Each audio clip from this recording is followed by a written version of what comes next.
She became queen when she was 6 days old, and 18 years later, she would sign her own death warrant with a single letter. Mary Stuart's story isn't just about crowns and castles. It's about a woman caught between 3 kingdoms, 2 religions, and one impossible choice. A choice that would cost her everything. Picture this.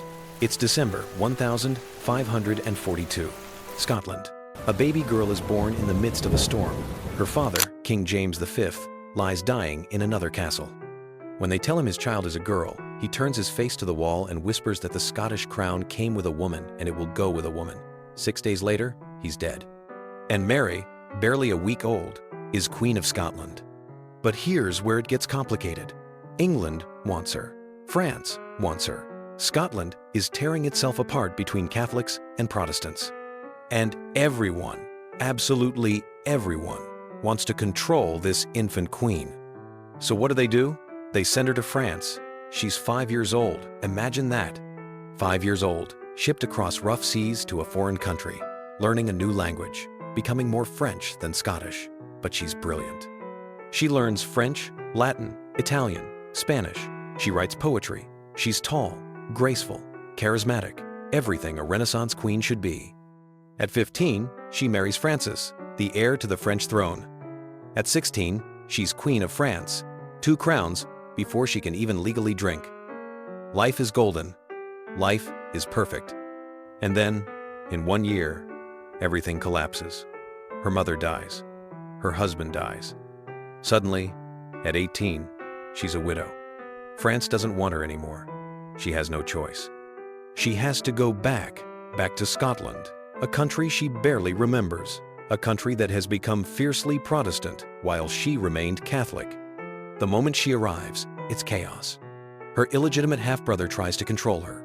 Protestant preachers call her the whore of Babylon. But Mary is smart. She's diplomatic. For a few years, she actually manages. She tolerates Protestantism. She listens to advisors. She dances. She hunts. She tries to be the queen Scotland needs.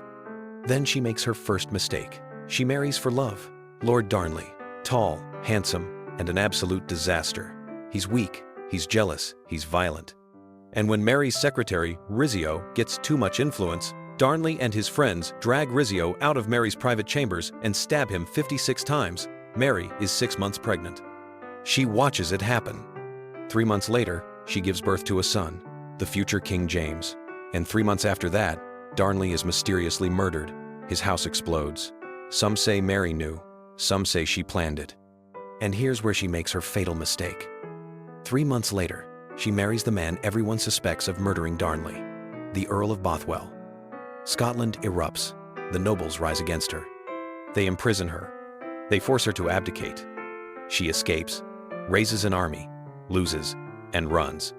Where does she run? To England, to her cousin Elizabeth. She thinks Elizabeth will help her. She thinks Elizabeth will protect her. She couldn't be more wrong. Elizabeth can't let her go. Mary has a claim to the English throne. Catholic Europe sees Mary as the rightful Queen of England. So Elizabeth locks her up. Not in a dungeon, in castles, with servants, with embroidery, but locked up nonetheless. 19 years. 19 years, Mary sits in captivity, moving from castle to castle, writing letters, plotting, hoping. And the plots keep coming. Plots to free her. Plots to assassinate Elizabeth. Plots to put Mary on the English throne. And finally, they catch her. The Babington Plot. Letters in code, smuggled in beer barrels. Letters that prove Mary knew about a plan to murder Elizabeth. They have the evidence. They have her signature. Elizabeth agonizes. Mary is a queen, anointed by God. You don't execute queens. But Mary is also dangerous. As long as she lives, Elizabeth's throne is never secure. The death warrant sits on Elizabeth's desk for weeks. Finally, she signs it. February 8th, 1587. Fotheringhay Castle. Mary walks into the hall, wearing red, the color of Catholic martyrdom. She's 44 years old. She spent half her life in prison. She forgives her executioners.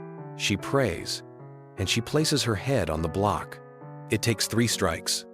2 queens, cousins, They never met, not once in their entire lives, and yet their fates were forever entangled.